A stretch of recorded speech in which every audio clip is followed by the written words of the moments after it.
അതില് ഒരു കാര്യം വളരെ റിലേറ്റബിൾ ആയിട്ടുള്ള ഒരു കാര്യം പറയാൻ വിട്ടുപോയി. അല്ല കറക്റ്റാ മേരിയത്. കാരണം ഒരുപാട് അനുഭവം ഉണ്ട് അതില്. അമ്മച്ചി കൂടെ പറയും ഇന്ന് നമ്മൾ കരുതിക്കോട്ടോ ആരെങ്കിലും നമുക്ക് ഉണ്ടാവും അല്ലേ പറയണേന്നൊക്കെ അപ്പച്ചൻ ഞങ്ങളോട് ചോദിക്കും. അന്നേരം അമ്മച്ചി പറയും കാക്കതേ ഈ സൗണ്ട്. അത് ഇപ്പോഴും സത്യമായതായിട്ട് എനിക്ക് തോന്നിയിട്ടുണ്ട്. ഞാൻ പറയില്ല അയ്യോ ദേ പട്ടി ഇത് സൗണ്ട് കേൾപ്പിക്കുന്നുണ്ട് കേട്ടോ, ഇനി ആരാണോ അടുത്തത് മരണത്തിന് പറഞ്ഞപ്പോ ഞാൻ ആ കൂട്ടത്തിലങ്ങ് ചേർന്നേ ഉള്ളൂ. ഞാൻ ഇപ്പൊ നമ്മുടെ കുഴിയാണല്ലോ ഇടിഞ്ഞാക്കണെങ്കിൽ എന്നാണോ അടുത്ത ദുരന്തം കേൾക്കാനുള്ളതെന്ന്. അത് അനുഭവത്തില് 2-3 പ്രാവശ്യം അങ്ങനെ പറഞ്ഞത് അനുഭവം ഞങ്ങൾക്ക് ഉണ്ടായിട്ടുണ്ട്. നമുക്ക് എന്തൊക്കെയാണോ ഓരോ ടൈമിൽ നമുക്ക് വരേണ്ടത് വന്നിരിക്കും. കാര്യം എനിക്ക് പെട്ടെന്ന് ഓർമ്മ വരുന്നത് ഈ നമ്പറുകളിലുള്ള വിശ്വാസമാണ്. നമ്പർ ഭാഗ്യം കൊണ്ടുതരുന്നു എന്നൊക്കെ പറയുന്നത് അല്ലെങ്കിൽ നിർഭാഗ്യം കൊണ്ടുവരൂ എന്നൊക്കെ പറയുന്നത് വിശ്വസിക്കാൻ എനിക്ക് തോന്നിയിട്ടില്ല. ഓഫീസിലുള്ളവരൊക്കെ ഭയങ്കര പരിഭവം, ഇത് എന്ത് പണിയാണ് സാറേ കാണിച്ചേക്കണം, ഈ നമ്പർ വലിയ അപകടകരമാണ്, സാർ ഇതൊന്നും നോക്കിയില്ലേ. അതെൻ്റെ അനുഭവങ്ങളിൽ നിന്ന് എനിക്ക് തോന്നിയൊരു കാര്യമാണ്. നിങ്ങള് ഞാനതിനെ പറ്റി പറയണില്ല, ടോപ്പിക്ക് മാറും, അപ്പയ്ക്ക് ഇഷ്ടപ്പെടൂല, പിന്നെ ഒരുപാട് ടോപ്പിക്ക് ആയിപ്പോ. ഈ കാര്യകാരണ സഹിതം ഒരു കാര്യത്തെ സമീപിക്കാനായിട്ടാണ് നമ്മൾ എപ്പോഴും ശ്രമിക്കേണ്ടത്. എഴുന്നേൽക്കുമ്പോ ഇങ്ങനെ ഒരാൾ പിടിച്ച് വലിക്കുന്ന പോലെ ഈ ബാലൻസ് ഇയർ ബാലൻസ് വലിയ പ്രശ്നമാണ്. ഇപ്പോഴത്തെ കാലത്ത് ഒട്ടും അത് അംഗീകരിക്കാവുന്ന കാര്യവുമല്ല. പണ്ടത് മതി. കാരണം നമ്മള് മിത്തിന്റെ വീഡിയോ ചെയ്തില്ലേ, അതില് ഒരു കാര്യം വളരെ റിലേറ്റബിൾ ആയിട്ടുള്ള ഒരു കാര്യം പറയാൻ വിട്ടുപോയി. കാക്ക ഒരു പ്രത്യേക രീതിയിൽ കരയുമ്പോ വിരുന്നുകാര് വരൂന്ന് നമ്മൾ പറയില്ലേ, അത് നമ്മുടെ മേരി കേജിയാ പറഞ്ഞ. അല്ല കറക്റ്റാ മേരിയത്. കാരണം ഒരുപാട് അനുഭവം ഉണ്ട് അതില്. കാക്ക വിരുന്ന് വിളിക്കുമ്പോ അമ്മച്ചി ഇവിടെ ഞാൻ വന്ന കാലം പോലെ എൻ്റെ വീട്ടിലും പറയും ആരെങ്കിലും വിരുന്ന് വരുമെന്ന്. അമ്മച്ചി കൂടെ പറയും ഇന്ന് നമ്മൾ കരുതിക്കോട്ടോ ആരെങ്കിലും നമുക്ക് ഉണ്ടാവും. 99% അത് വന്നിട്ടുണ്ട് നമുക്ക്. ആ ഡേയിൽ അല്ലെങ്കിൽ പിറ്റേ ദിവസമെങ്കിലും വരും. അമ്മച്ചി സ്ഥിരം പറയുമായിരുന്നു. അപ്പൊ പക്ഷെ ഇവിടെ അപ്പച്ചന് അതിൽ വലിയ ഇതൊന്നുമില്ല. എന്നെ പറയണേന്നൊക്കെ അപ്പച്ചൻ ഞങ്ങളോട് ചോദിക്കും. അന്നേരം അമ്മച്ചി പറയും കാക്കതേ ഈ സൗണ്ടിൽ വിരുന്ന് വിളിക്കുമ്പോ വിരുന്നുകാർ വരൂന്നാന്ന് പറയുമ്പോ അപ്പച്ചൻ അന്നേരം പറഞ്ഞാട്ടോ ഓ എന്നും പറഞ്ഞ ചങ്ങ പോകും. അത് ശരിയാട്ടോ മേരി അത് ഓർത്ത് പറഞ്ഞല്ലോ. അത് നമ്മൾ പറയാൻ വിട്ടുപോയി. പറയേണ്ടതായിരുന്നു പോയിന്റിൽ. പക്ഷെ നിങ്ങളോട് പറയാൻ പറയണോണ്ട് നിങ്ങൾ ഓരോ പോയിന്റ് തന്നത് ഞങ്ങൾക്ക് സന്തോഷം. ഇതുപോലെ നിങ്ങൾക്ക് അറിയാവുന്ന കാര്യങ്ങളൊക്കെ എല്ലാ വീഡിയോയിലും ഞങ്ങൾക്ക് അറിവില്ലാത്ത സംഗതികൾ നിങ്ങൾ കറക്റ്റ് ചെയ്ത് തന്നെ കേട്ടോ. ഞങ്ങൾക്കത് സന്തോഷം. എനിക്ക് വലിയ സന്തോഷം അത് കേൾക്കണം. കാരണം നമുക്ക് പറഞ്ഞാലല്ലേ അങ്ങോട്ടും ഇങ്ങോട്ടും ഇന്ററാക്ഷൻ ഉണ്ടെങ്കിലല്ലേ കാര്യങ്ങൾ മനസ്സിലാവുള്ളൂ. അതിനൊരു പ്രത്യേക താങ്ക്സ് മേരിയോട് പറയൂ കേട്ടോ. കാക്ക ഒരു പ്രത്യേക സൗണ്ടിലാ അത് കരയാ. വിരുന്ന് വിളിക്കുമ്പോ നമുക്ക് അറിയാം. പിന്നെ പലതവണ ഞാൻ എടുക്കാൻ ശ്രമിച്ചു, പക്ഷെ നടന്നില്ല. ഈ ഇടയ്ക്കായിട്ട് ഞങ്ങൾക്ക് 4 മരണം ഈ ഇടയ്ക്ക് അടുപ്പിച്ചുണ്ടായി കേട്ടോ. അപ്പൊ കുറച്ച് വീഡിയോയുടെ ഒക്കെ അതുകൊണ്ട് 1-2 സാറ്റർഡേ സൺഡേ ഒക്കെ വീഡിയോ ഡിലേ ആയി. ഉദ്ദേശിച്ച വീഡിയോ ഇടാൻ പറ്റിയിട്ടില്ല എന്നൊക്കെ ഇവള് പറഞ്ഞിട്ടുണ്ട് ചില വീഡിയോയിൽ. അതെന്നാന്ന് വെച്ച് കഴിഞ്ഞാൽ നമുക്ക് പോകേണ്ടതായിട്ടുള്ള ആൾക്കാരുടെ അടുത്ത് പോവാതെ നമുക്ക് പറ്റൂല്ലോ. അപ്പൊ ഈ തട്ടിക്കൂട്ടി ചെറിയ ഏതെങ്കിലും ഒക്കെ ഇവള് റെഡിയാക്കി നേരത്തെ വെച്ചിരിക്കുന്നതൊക്കെ ഡിസ്പ്ലേ വന്നതാട്ടോ. അപ്പൊ എല്ലാവരും സൺഡേ ആയിട്ട് എന്നാ പരിപാടി. പിന്നെ വേറൊരു വിശ്വാസം, പണ്ടത്തെ ഒരു വിശ്വാസമാണ്, അത് ഇപ്പോഴും സത്യമായതായിട്ട് എനിക്ക് തോന്നിയിട്ടുണ്ട്. വേറൊന്നുമല്ല, നായ്ക്കൾ ഓരിയിടും. നായ്ക്കൾ ഓരിയിടുമ്പോ മരണം കേൾക്കും എന്ന് പണ്ടുള്ളവർ പറയായിരുന്നു. അമ്മച്ചിയൊക്കെ ഒരുപാട് പറഞ്ഞ് ഞാൻ കേട്ടിട്ടുണ്ട്. അന്ന് അതിനെപ്പറ്റി ചിന്തിക്കാൻ എനിക്ക് അറിയില്ലായിരുന്നു. നായ്ക്കൾ എങ്ങനെയാണ് ഓരിയിടുന്നതെന്ന് പോലും എനിക്ക് അറിയില്ലായിരുന്നു. പക്ഷെ പിന്നെ എനിക്കത് മനസ്സിലായി എങ്ങനെയാണ്. വെറുതെ കുറയ്ക്കുന്നതല്ല, അതിനൊരു പ്രത്യേക സൗണ്ട് പോലെ അത് ഉണ്ടാക്കുമ്പോ മരണം കേൾക്കും എന്ന് പറയാറുണ്ട്. പക്ഷെ അത് ഉണ്ടാകുമ്പോഴെല്ലാം മരണം നമ്മൾ കേട്ടിട്ടുണ്ട്. അതിലെന്തെങ്കിലും സയൻസ് ഉണ്ടോ അതൊന്നും നമുക്കറിയാൻ പാടില്ല. മൃഗങ്ങൾക്ക് ചില കാര്യങ്ങൾ നേരത്തെ അറിയാൻ പറ്റുമെന്ന് പറയാറില്ലേ, അങ്ങനെ ആയിരിക്കാം. ചിലപ്പോ മരണം നടന്ന ഉടനെ ആയിരിക്കാം അവരിങ്ങനെ ഓരിയിടുന്നത്. അപ്പോഴായിരിക്കും പിന്നീടായിരിക്കും നമ്മൾ അതിനെപ്പറ്റി കേൾക്കുന്നത്. അത് നമുക്ക് ഒരുപാട് അനുഭവം ഉണ്ട്. ഒരുപാട് അനുഭവം ഉണ്ട് കേട്ടോ. അത് പറയണമല്ലോ. അതെന്നാന്ന് വെച്ചാൽ നീ പറഞ്ഞ പോലെ ചിലപ്പോ മരിച്ചതിന് ശേഷമായിരിക്കും അവര് ഓരിയിടുന്നത്. പക്ഷെ ചിലപ്പോ അതിന് ആ സ്പോട്ടിലായിരിക്കും. അപ്പൊ ഇത് കഴിഞ്ഞിട്ടാണ് നമുക്ക് മരണവാർത്ത അറിയണത് നമ്മള്. അതായത് ഈ സമീപത്തുള്ള പല വീടുകളിലും ഉണ്ട്. നമ്മുടെ പാടത്തിന്റെ അക്കരെയുള്ള വീടുകളിൽ ഞാൻ പറയില്ല അയ്യോ ദേ പട്ടി ഇത് സൗണ്ട് കേൾപ്പിക്കുന്നുണ്ട് കേട്ടോ, ഇനി ആരാണോ അടുത്തതെന്ന് ഇങ്ങനെ പറഞ്ഞു കുറച്ചു നേരം കഴിയുമ്പോഴത്തേക്ക് നമ്മൾ വിവരം അറിയും. അങ്ങനെയുണ്ട്. പിന്നെ വേറൊരു വിശ്വാസം കൂടെ ഉണ്ട്. ഇതിപ്പോ മരണത്തിന് പറഞ്ഞപ്പോ ഞാൻ ആ കൂട്ടത്തിലങ്ങ് ചേർന്നേ ഉള്ളൂ. ഞങ്ങളുടെ അവിടെയൊക്കെ എപ്പോഴും പറയുന്ന ഒരു കാര്യമുണ്ട്. അതായത് നമ്മുടെ വീട്ടിലിപ്പോൾ ഒരാൾ മരിച്ചു കഴിഞ്ഞിട്ട് നമ്മൾ കബറടക്കും, സെമിത്തേരിയിൽ നമ്മൾ അടക്കൂലോ. അടക്കി കഴിഞ്ഞു കഴിഞ്ഞാൽ ആ കുഴിഭാഗമില്ലേ നമ്മൾ അടക്കണേ, ആ ഭാഗം ഇങ്ങനെ മണ്ണ് ഇപ്പം എല്ലാം കല്ലറയാക്കിയല്ലോ, പണ്ടത്തെ കാര്യം കേട്ടോ. അപ്പൊ ആ ഭാഗത്ത് മണ്ണിടിഞ്ഞു കഴിഞ്ഞാൽ, കുഴി ഇങ്ങനെ മൂടി ഇങ്ങനെ വെക്കില്ലോ, മണ്ണിടിഞ്ഞു കഴിഞ്ഞാൽ ആ ഭാഗത്ത് മണ്ണിടിഞ്ഞു കഴിഞ്ഞാൽ വേറെ ഒരു മരണം നമ്മൾ ഉടനെ തന്നെ അവിടെ ഉണ്ടാവും എന്ന് ഇങ്ങനെ പറയും. അത് 1-2 അനുഭവത്തിൽ അത് ശരിയായിട്ട് എനിക്ക് തോന്നിയിട്ടുണ്ട് കേട്ടോ. ഇവിടത്തെ അല്ല, എൻ്റെ വീട്ടിലുള്ള അനുഭവത്തിൽ ഞാൻ പറഞ്ഞത്. അത് പിന്നെ കാലങ്ങൾ മാറിക്കഴിഞ്ഞപ്പോൾ എല്ലാവരും ഇപ്പൊ ഈ ഇങ്ങനെ ഇത്ര കുഴിക്കെന്നും പറഞ്ഞ് ഇങ്ങനെ ഇതായിട്ട് എടുക്കൂലേ, സ്ലാബ് ഇട്ട. അപ്പൊ അങ്ങനെ അതിപ്പോ കുഴിയിടിയൽ അതുകൊണ്ടില്ല. അപ്പൊ സ്ലാബ് ഒക്കെ വെച്ചല്ലേ ഇപ്പൊ എല്ലാരും ഇങ്ങനെ വെക്കുന്നത്. അപ്പൊ നേരത്തെ ഞങ്ങളുടെയൊക്കെ ചെറുപ്പകാലം മുതലേ ഞങ്ങൾ കേൾക്കും, അയ്യോ എൻ്റെ അപ്പച്ചനൊക്കെ എപ്പോഴും പറയായിരുന്നു, അപ്പച്ചൻ ഒരുപാട് വർഷങ്ങൾ പള്ളിയിൽ ട്രസ്റ്റി ആയിട്ടൊക്കെ ഇരുന്ന ആളാ. അപ്പൊ അപ്പച്ചൻ പറയും, ഓ ഇപ്പൊ നമ്മുടെ കുഴിയാണല്ലോ ഇടിഞ്ഞാക്കണമെങ്കിൽ എന്നാണോ അടുത്ത ദുരന്തം കേൾക്കാനുള്ളതെന്ന്. അത് അനുഭവത്തില് 2-3 പ്രാവശ്യം അങ്ങനെ പറഞ്ഞത് അനുഭവം ഞങ്ങൾക്ക് ഉണ്ടായിട്ടുണ്ട്.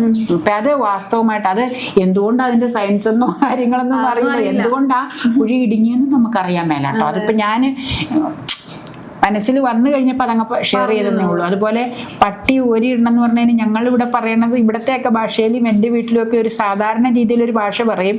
അത് ഇതിൽ പറയാവോ എന്ന് എനിക്കറിയില്ല. പട്ടി കാലൻ കൂവണമെന്ന്.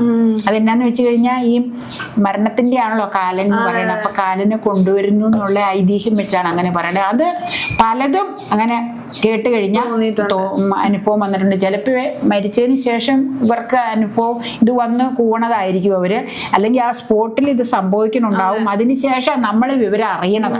അത് നീ പറഞ്ഞ പോലെ എന്തുകൊണ്ടാന്ന് നമുക്കറിയില്ല കേട്ടോ. അപ്പൊ അങ്ങനെയൊക്കെയുള്ള ചില കാര്യങ്ങൾ അങ്ങനെ അനുഭവത്തിലുണ്ട്. ഇനിയിപ്പോ നമുക്ക് അപ്പയുടെ ഒരു കാര്യം ചോദിക്കാനുണ്ട്. അപ്പൊ അത് നമുക്ക് ചോദിച്ചു നോക്കാം. അതോടുകൂടി നമ്മള് ഇത് തീരുവാണ്. കാരണം ഞാൻ നോട്ട് ചെയ്ത് വെച്ചിരുന്ന പോയിന്റ്സ് ഒക്കെ തീർന്നു. ഇനി ഇത്തരത്തിൽ എന്തെങ്കിലും വിശ്വാസങ്ങൾ ഇതല്ലാതെ നിങ്ങൾക്കുണ്ടെങ്കിൽ പറയാനുണ്ടെങ്കിൽ അത് ഷെയർ ചെയ്യാം. ഞാൻ നേരത്തെ പറഞ്ഞില്ലേ, പഴയ കാര്യങ്ങൾ അറിയുന്നതും മനസ്സിലാക്കുന്നതും ഒക്കെ രസകരമാണ്. ഒരുപാട് പേർക്ക് അത് ഇപ്പോഴും അറിയാൻ ഇഷ്ടമുള്ളവരുണ്ടാവും. ആ ഒരു കാലഘട്ടം ഇങ്ങനെ ആയിരുന്നു എന്ന് തിരിച്ചറിയാൻ കൂടിയാണത്. ഇന്ന് കാലഘട്ടം ഒരുപാട് മാറി, 21st സെഞ്ചുറിയാണ്. അപ്പോ ഈ പറഞ്ഞിരിക്കുന്ന കാര്യങ്ങളിലൊന്നും ആരും തന്നെ അങ്ങനെ വിശ്വസിക്കുന്നുണ്ടാവില്ല. കാലഘട്ടം ഒത്തിരി ചേഞ്ചസ് വന്നല്ലോ. നമ്മുടെ ലൈഫ് മാറി, ലൈഫ് സ്റ്റൈല് മാറി, ചിന്താഗതികൾ വരെ ഒരുപാട് മാറിയിട്ടുണ്ട്. പക്ഷെ ഇപ്പോഴും അന്നത്തെ കാലഘട്ടം ഇങ്ങനെ ആയിരുന്നു എന്ന് തിരിച്ചറിയാൻ കൂടിയാണ് ഇങ്ങനെ ഒരു വീഡിയോ നമ്മൾ ചെയ്തത് കേട്ടോ. അപ്പൊ നിങ്ങൾക്ക് അത്തരത്തിൽ എന്തെങ്കിലും വിശ്വാസങ്ങൾ ഉണ്ടായിട്ടില്ലെങ്കിൽ പ്രത്യേകിച്ച് പറയേണ്ടത് അതില് നിങ്ങൾക്ക് അനുഭവത്തിൽ വന്നിട്ടുള്ള ഒരു കാര്യം പറയുവാണെങ്കിൽ അത് കുറച്ചും കൂടി രസകരമായിരിക്കും. അതൊന്ന് അറിയാൻ വേണ്ടിയിട്ടാണ് കേട്ടോ. പിന്നെ എന്നാന്ന് വെച്ചാൽ ഞാൻ ഇപ്പോഴും പറയും, ഞാൻ നേരത്തെ ഒന്ന് പറഞ്ഞു, നമുക്ക് ഇങ്ങനെ എന്തെങ്കിലും ബുദ്ധിമുട്ടുകളോ ഇത് വന്നു കഴിഞ്ഞാൽ നമുക്ക് ഇങ്ങനെ സ്ഥാനത്ത് ഇങ്ങനെ മറ്റേത് ഓരോന്നൊക്കെ നമ്മളിപ്പോ പറഞ്ഞല്ലോ, ഇതിനോടകം പറഞ്ഞു കഴിഞ്ഞാൽ റിപ്പീറ്റ് ചെയ്യണില്ല. അങ്ങനെ വന്നു കഴിയുമ്പോൾ നമ്മുടെ വിശ്വാസത്തിലുള്ള വഴിപാടുകൾ നമ്മൾ നടത്തുക. ഇപ്പൊ ഏത് വിഭാഗത്തിലും അതിൻ്റെതായ വിശ്വാസം ഉണ്ടല്ലോ. അപ്പൊ അവിടെ പോയി നമ്മൾ വഴിപാട് ചെയ്യും. നമ്മൾ എന്നൊക്കെ ചെയ്യണമെന്ന് വെച്ചാൽ അങ്ങനെയൊക്കെ ചെയ്ത് കഴിഞ്ഞാൽ ഒരു പരിധി വരെ എന്തെങ്കിലുമൊക്കെ ഉണ്ടെങ്കിൽ മാറിപ്പോവും. പിന്നെ നമുക്ക് ജനിപ്പിക്കുന്ന പിതാവിന് തന്നെ, ദൈവത്തിന് തന്നെ അറിയാം നമുക്ക് എന്തൊക്കെയാണ് ഓരോ ടൈമിൽ നമുക്ക് വരേണ്ടത് വന്നിരിക്കും. 1. 2, അത് വലിയ വിഷയമില്ലാതെ തടസ്സങ്ങളില്ലാതെ മാറിപ്പോവാൻ നമുക്ക് പ്രാർത്ഥിക്കാം. പിന്നെ നമുക്ക് ജന്മം നൽകിയ പിതാവ് തന്നെയാണ് നമ്മളെ അങ്ങോട്ട് വിളിക്കുന്നത്. ആ സമയത്ത് എത്ര നമ്മൾ പോകില്ലെന്ന് പറഞ്ഞാലും നമ്മൾ പോകാതെ പറ്റൂല. അപ്പൊ അങ്ങനെയൊക്കെയുള്ള ചില സംഗതികൾ. പിന്നെ നമ്മൾ ജീവിച്ചിരിക്കുമ്പോ പരമാവധി ഇതുപോലെയൊക്കെ ജീവിക്കുക. ഇത്രയൊക്കെ എനിക്ക് പറയാനുള്ളൂ കേട്ടോ. ഓക്കെ. അപ്പൊ അപ്പയുടെ ആ ഒരു നിങ്ങൾക്ക് കേൾക്കാം കേട്ടോ. അത് കഴിഞ്ഞിട്ട് അപ്പൊ ഞാൻ പറഞ്ഞില്ലേ, സ്കിപ്പ് അതെ വൈറ്റംപി ചെയ്യുവാണ്, ഒരുപാട് ടൈമായി, നിങ്ങൾക്ക് ബോറിംഗ് ആയിരിക്കും. ഇപ്പൊ നല്ലൊരു സൺഡേ ടോപ്പിക് ഒക്കെ ഇനി നിങ്ങൾക്ക് കേൾക്കാൻ ആഗ്രഹം ഉണ്ടെങ്കിൽ അത്തരത്തിലുള്ള ടോപ്പിക്സ് ഒക്കെ കമന്റ് ചെയ്യട്ടോ. പിന്നെ എല്ലാവർക്കും നല്ലൊരു ശുഭരാത്രിയല്ല, പകലായത്. അപ്പൊ ശുഭദിനം. പിന്നെ മഴയൊക്കെ ഇങ്ങനെ ഇപ്പൊ 2-3 ദിവസമായിട്ട് മഴ കുറച്ച് കുറവാണ്. അതുകൊണ്ട് എനിക്ക് സന്തോഷം. എന്നാന്നോ, എല്ലാം വെയിലത്ത് ഇട്ട് ഉണക്കാം. ഡ്രയറിൽ ഇട്ടാലും വെയിലത്തിട്ട് ഉണങ്ങി കഴിഞ്ഞാൽ ഒരു നല്ല. ഇവരെന്നോട് ചോദിക്കുന്ന ഒരു പോയിന്റ് ആട്ടോ, ഇതിന്റെ കൂടെ പറയാൻ പാടില്ലെങ്കിലും, എന്തിനാ ഏത് നേരം പൊക്കത്തിലും അയലും വെയിലത്ത് ഇങ്ങനെ ഇടണം, അതിൽ കിടന്ന് ഉണങ്ങി വന്നാലേ. അപ്പൊ ഞാൻ പറയും, വെയിലത്ത് ശരിക്കുള്ള നാച്ചുറൽ വെയിൽ കൊണ്ടു കഴിഞ്ഞാൽ അതിൻ്റെതായ ഒരു ഫ്രഷ്നെസ് ഉണ്ട്. അതുകൊണ്ട് അപ്പൊ പണ്ട് കാലത്തെ വിശ്വാസങ്ങളില് അപ്പയ്ക്ക് എന്തെങ്കിലും അനുഭവത്തിൽ വന്നതായിട്ട് ഉള്ള അനുഭവങ്ങളുണ്ടോ? ഒരുപാടുണ്ട്. അത് ഇപ്പൊ നമ്മൾ പറഞ്ഞുകൊണ്ടിരിക്കുന്ന പണ്ടത്തെ ചില വിശ്വാസങ്ങളെ കുറിച്ചാണ്. അതായത് മിത്തെന്ന് ഞാൻ പറയും. പണ്ടത്തെ കാരണവന്മാരൊക്കെ നമ്മളോട് എപ്പോഴും പറയുമായിരുന്നുള്ള ചില അവരുടെ ജീവിത സാഹചര്യങ്ങളിൽ നിന്നൊക്കെ അവര് മനസ്സിലാക്കിയിട്ടുള്ള കാര്യങ്ങളൊക്കെ ആയിരിക്കാം വിശ്വാസങ്ങൾ. അതില് അപ്പയ്ക്ക് എന്തെങ്കിലും അനുഭവത്തിലുള്ള ഏതെങ്കിലും ഒരു കാര്യം പറയാമോ? പല കാര്യങ്ങളുണ്ട്. അതിലൊരു കാര്യം എനിക്ക് പെട്ടെന്ന് ഓർമ്മ വരുന്നത് ഈ നമ്പറുകളിലുള്ള വിശ്വാസമാണ്. അതായത് ഈ വാഹനങ്ങളൊക്കെ വാങ്ങുമ്പോൾ രജിസ്ട്രേഷനായിട്ട് കൊടുക്കുമ്പോൾ ഫാൻസി നമ്പറുകൾ മേടിക്കുന്ന ഒരു പരിപാടി, ഫാൻസി ആൻഡ് ലക്കി നമ്പറുകൾ. ചിലർക്കത് ഇപ്പോഴും വലിയ ഹരമാണ്. സിനിമാ നടന്മാരും ഒക്കെ ചില നമ്പറുകൾ പ്രത്യേകം ഹരമുള്ളതായിട്ട് പറഞ്ഞു കേട്ടിട്ടുണ്ട്. അത് പിന്നെ ഇപ്പോൾ നമുക്ക് ഓർത്തിരിക്കാനൊക്കെ എളുപ്പമുള്ള നമ്പറുകൾ രസമുണ്ട്. ഇപ്പോൾ 3344 അല്ലെങ്കിൽ 4455 ഇതൊക്കെ ഓർത്തിരിക്കാൻ എളുപ്പമുള്ള നമ്പർ. അല്ലാണ്ട് നമ്പർ ഭാഗ്യം കൊണ്ട് തരുന്നു എന്നൊക്കെ പറയുന്നത് അല്ലെങ്കിൽ നിർഭാഗ്യം കൊണ്ടുവരും എന്നൊക്കെ പറയുന്നത് വിശ്വസിക്കാൻ എനിക്ക് തോന്നിയിട്ടില്ല. അത് എൻ്റെ അനുഭവങ്ങളിൽ നിന്ന് എനിക്ക് മനസ്സിലായതാണ്. അതിൻ്റെ ഒരു ഉദാഹരണം പറഞ്ഞാൽ, ഇപ്പം നമുക്ക് മുമ്പുണ്ടായിരുന്നത് വാഗണാർ കാറാണ്. വാഗണാർ കാറ് വാങ്ങിക്കഴിഞ്ഞപ്പോൾ അതിൻ്റെ ഡീലർ പറഞ്ഞു, സാറേ ലക്കി ആൻഡ് ഫാൻസി നമ്പറുകളുണ്ട്.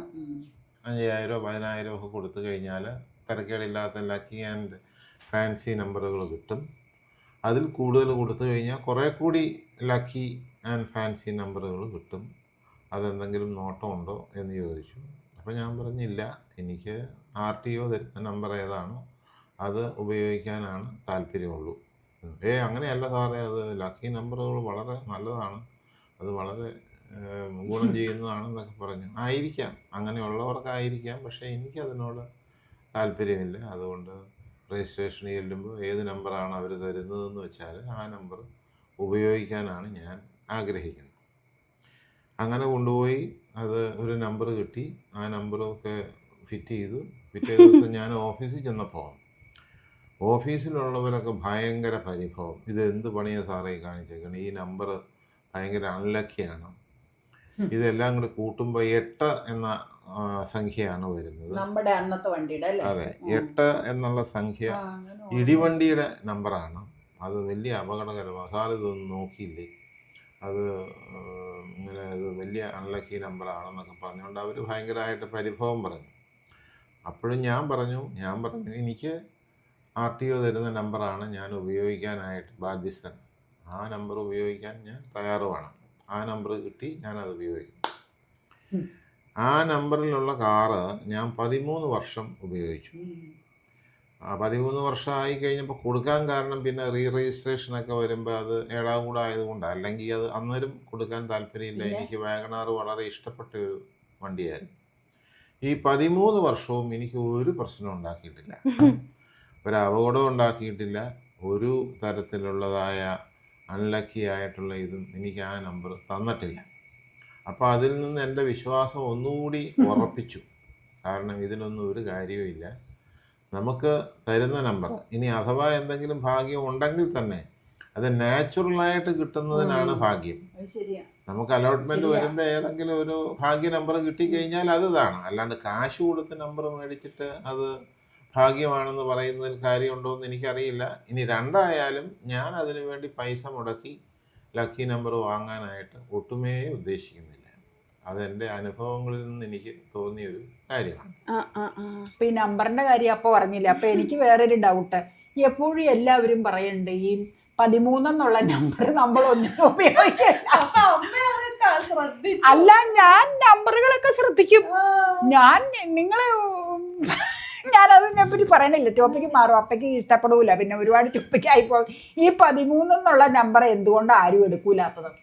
13 എന്നുള്ള നമ്പറിന് ഒരു അൺലക്കി ഇതുള്ളതായിട്ട് എനിക്ക് ഇതുവരെ തോന്നിയിട്ടില്ല. ഇപ്പൊ മന്ത്രിമാരുടെ ഈയിടെ ഹൗസ് അതുപോലെ വീട് നമ്പറുകളും വാഹന നമ്പറുകളും ഒക്കെ അലോട്ട് ചെയ്തപ്പോ 13 എടുക്കാൻ ആർക്കും ഭൂരിഭാഗം ആൾക്കാർക്കും താല്പര്യമില്ല. പക്ഷെ ചില ആൾക്കാർ അത് പറഞ്ഞ് നമ്പർ വാങ്ങിച്ചിട്ടുണ്ട്.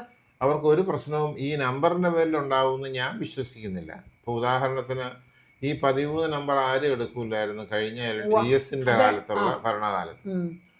എന്നിട്ട് തോമസ് ഐസക് ആ നമ്പർ തന്നെ ചോദിച്ചു മേടിച്ചു. അപ്പോൾ അദ്ദേഹത്തിന് ഒരു പ്രശ്നവും ഉണ്ടായില്ല.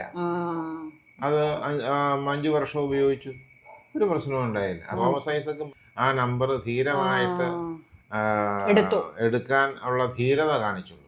അദ്ദേഹത്തിന് അതിനകത്ത് 5 വർഷം ഭരിച്ചു, ഒരു പ്രശ്നം ആ നമ്പറിന്റെ പേരിൽ അദ്ദേഹത്തിന് ഉണ്ടായിട്ടില്ല.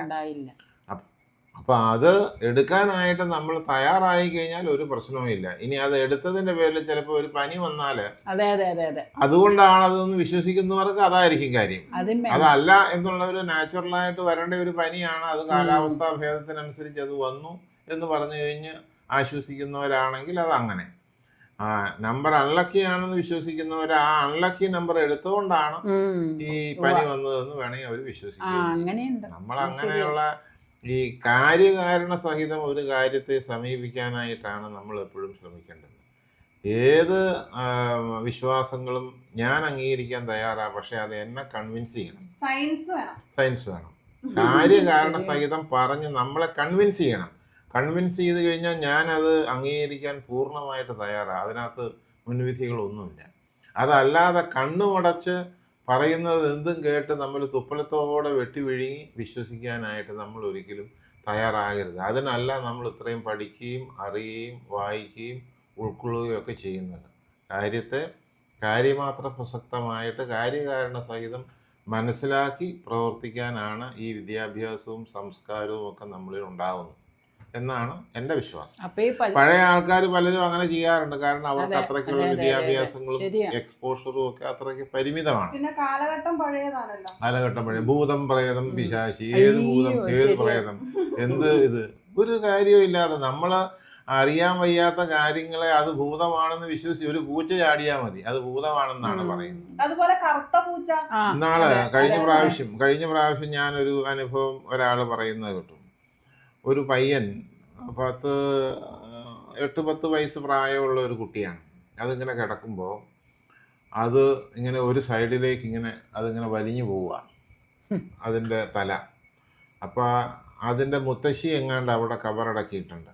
അപ്പോൾ ആ മുത്തശ്ശി പിടിച്ച് ഈ കൊച്ചിനെ പിടിച്ച് വലിക്കുന്നതാണെന്നാണ് അവിടെയുള്ള അതിൻ്റെ മാതാപിതാക്കളൊക്കെ വിശ്വസിക്കുന്നത്.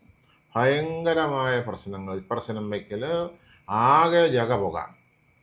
അവസാനം നോക്കിയപ്പോൾ എന്താ മനസ്സിലായത്, അതിൻ്റെ ഈ ഇടതുവശത്തെ ചെവിയുടെ ബാലൻസ് പോയി. അപ്പൊ ബാലൻസ് പോയത് കൊണ്ട് ആ സൈഡിലുള്ള ഇതിലേക്ക് ഇത് എഴുന്നേൽക്കുമ്പോൾ ഇങ്ങനെ ഒരു ആൾ പിടിച്ച് വലിക്കുന്ന പോലെ ഈ ബാലൻസ്, ഇയർ ബാലൻസ് വലിയ പ്രശ്നമാണ്. അപ്പോൾ ആ സൈഡിലുള്ള ഇയർ ബാലൻസ് അത് പോയിരിക്കുകയാണ്. അപ്പോൾ അത് എഴുന്നേൽക്കുമ്പോഴേക്കും അതിന് അങ്ങോട്ടാണ് ഒരു വലിവ്, അല്ലാണ്ട് മുത്തശ്ശി അതിനെ പിടിച്ച് വലിക്കുന്നതൊന്നുമല്ല. നമ്മുടെ ആൾക്കാർ കാര്യകാരണങ്ങൾ മനസ്സിലാക്കാതെ വെറുതെ അന്ധമായിട്ട് വിശ്വസിക്കുന്നതുകൊണ്ടുള്ള ഒരു കാര്യമാണ്. എന്ന് വെച്ച് പഴയ ആചാരങ്ങളെല്ലാം അല്ലെങ്കിൽ പഴയ വിശ്വാസങ്ങൾ മോശമാണെന്നുള്ളതല്ല. അതിൽ പ്രസക്തിയുള്ളതും കാര്യകാരണ സഹിതം നമുക്ക് സമർത്ഥിക്കാൻ പറ്റുന്നതുമായിട്ടുള്ള വിശ്വാസങ്ങൾ തീർച്ചയായിട്ടും നമ്മൾ അംഗീകരിക്കുക തന്നെ വേണം. അതുണ്ട്. അല്ലാതെയുള്ള കാര്യങ്ങൾ വെറുതെ അന്ധവിശ്വാസത്തിന്റെ പേരിൽ ഇപ്പൊ പണ്ട് പറയില്ലേ, കണി കാണും, എവിടെയെങ്കിലും പോകാൻ നേരത്ത് ഒരു നല്ല കണി കണ്ടാലേ അന്ന് കാരണവന്മാര് യാത്ര പോവുള്ളൂ, ഇല്ലെങ്കിൽ ആ യാത്ര പോകില്ല. അത്രയ്ക്കുള്ള കാര്യങ്ങളെ അതിനകത്തുള്ളൂ. പോയില്ലെങ്കിലും പ്രശ്നമൊന്നുമില്ല. നേരെ മറിച്ച് ഇപ്പൊ ജോലിക്ക് പോകുന്നവരോ അല്ലെങ്കിൽ അതുപോലെയുള്ള ദൈനംദിന കാര്യങ്ങൾക്കായിട്ട് പോകുന്നവരോ നല്ല ഒരു കണി നോക്കി ഒരു മാസം എത്ര ദിവസം അവന് ജോലിക്ക് പോകാൻ പറ്റും? അല്ല, അതൊന്നും പ്രാക്ടിക്കലി നടക്കുന്ന കാര്യമല്ല. അപ്പം അത് ഇപ്പോഴത്തെ കാലത്ത് ഒട്ടും അത് അംഗീകരിക്കാവുന്ന കാര്യവുമല്ല. പണ്ടത് മതി. കാരണം പോകാൻ നേരത്ത് ഇപ്പോൾ ഒരു പട്ടി വട്ടം ചാടിയോ, കറുത്ത പൂച്ച വട്ടം ചാടിയോ, എന്നാ ഇനി ഇന്ന് പോകണ്ട, പോയിട്ട് കാര്യം നടക്കൂല, തിരിച്ചു പോകുന്നു, അത്രയ്ക്കുള്ള കാര്യമേ ഉള്ളൂ. പതുക്കെ പോയാൽ മതി. പിന്നെ വേറൊരു ഇതുണ്ട്, ഈ മിറ്റടിക്കണ മിറ്റടിക്കുന്ന കാണുന്നു. ഞാനൊക്കെ ശരിക്കും ജോലിക്ക് പോകുന്ന കാലത്ത് 35 വർഷത്തോളം ജോലിക്ക് പോയിരുന്നു. അന്ന് മിക്ക നാട്ടുമ്പുറമാണ് എല്ലാ വീടുകളുടെ മുമ്പിലും മിറ്റടിക്കലാണ്. ഇപ്പൊ ചൂല് കണ്ടു കഴിഞ്ഞിട്ടുണ്ടെങ്കിൽ അത് അപശകനാണെന്നൊക്കെ ആൾക്കാർ പറയാറുണ്ട്. പക്ഷെ നമ്മൾ ഈ അപശകനം നോക്കി പോകാനിരുന്ന് കഴിഞ്ഞിട്ടുണ്ടെങ്കിൽ ഒരിക്കലും നമുക്ക് ജോലിക്ക് പോകലും നടക്കില്ല. അപ്പൊ അത് നമ്മളതിനെ യാഥാർത്ഥ്യബോധത്തോടു കൂടി സമീപിക്കുക മാത്രമേ ഉള്ളൂ. മുമ്പൊന്നും ജോലിക്ക് പോകുന്ന പരിപാടിയില്ലല്ലോ. എന്തെങ്കിലും ഒരു കാര്യത്തിന് പോകാനായിട്ടിരിക്കുമ്പോൾ ഒരു പൂച്ച വട്ടം ചാടിയാൽ പറയുമ്പോൾ എന്നാ ഇനിയിപ്പോൾ ഇന്ന് പോകണ്ട, നമുക്ക് നാളെ പോകാം. നാളെ പോകുമ്പോൾ വേറെ കണികളൊന്നും ദുശകനങ്ങൾ കണ്ടില്ലെങ്കിൽ അന്ന് അതങ്ങ് പോകും. അന്നും ചിലപ്പോൾ നടക്കണമെന്നില്ല, അത് വേറെ വിഷയം. അപ്പോൾ അതാണ് അതിൻ്റെ കാര്യമുള്ളത്. അപ്പം നമ്മൾ കാര്യകാരണ സഹിതം കാര്യങ്ങളെ സമീപിച്ച് അതിനുള്ള നടപടികൾ നടത്തുക എന്നുള്ളതല്ലാതെ ഇങ്ങനെയുള്ള കാര്യങ്ങൾക്ക് വേണ്ടി നമ്മൾ സമയം കണ്ടെത്തുകയും അല്ലെങ്കിൽ നമ്മൾ സമയം നഷ്ടപ്പെടുത്തുകയും ചെയ്യുന്നതിൽ ഒരു കാര്യവും ഇല്ല. അത് കാര്യങ്ങൾ നടക്കില്ല, അത്രയേ ഉള്ളൂ അതിനകത്തുള്ള വിഷയങ്ങൾ. ഈ 13 നമ്പർ പണ്ട് പോലെ കേൾക്കണം, അതാ ഞാൻ ഈ ചോദിച്ചത്. പ്രാവശ്യം ഉണ്ടായിരുന്നു മിനിസ്റ്റർ ഫോം ചെയ്തപ്പോൾ ഈ പ്രാവശ്യം ഈ 13ന്റെ നമ്പർ ഉണ്ട്. ആരോ അത് ചോദിച്ച്, ജിനീഷോ ഏതോ ഒരു മന്ത്രി ആ നമ്പർ, ആ വീടിന്റെ നമ്പർ ചോദിച്ച് മേടിച്ചു. കാറിന്റെ നമ്പറും വേറെ ഏതാണ്ട് ചോദിച്ച് അത് മേടിച്ചിട്ടുണ്ട്.